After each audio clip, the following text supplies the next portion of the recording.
ভাই রে ভাই, এই ভিডিও দেখে কোনো মুসলিম ভাই ধাক্কা দিয়ে এড়িয়ে যেতে পারবে না, কারণ এটা হচ্ছে আমাদের শেষ ঠিকানা। একদিন আমাদের সবারই এক এক করে চলে যেতেই হবে, কোনো রিহাই নাই। মৃত্যুর পর আমাদের আত্মীয় স্বজন এভাবে অন্ধকার কবরস্থানে রেখে চলে আসবে। এখানে একটি জিনিস লাগে, আমলনামা।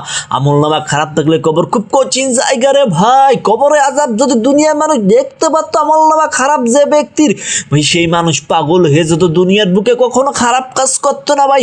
ওই জাহান্নামের তো ভয়ঙ্কর জাহান্নামের আগুনের জ্বালানি হবে শুধুমাত্র মানুষ এবং পাথর। পাথর পুড়ে ছাই হয়ে যাবে, আমরা মানুষে সহ্য করতে পারবো না ভাই।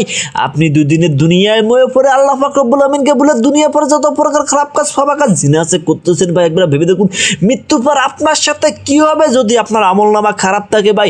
মৃত্যু এতই ভয়ঙ্কর, এতই কঠিন হবে। বেনামাজির মৃত্যু, কাফের মুনাফিকের মৃত্যু কোনো মানুষ ভোগ করতে পারবে না, সহ্য করতে পারবে না ভাই।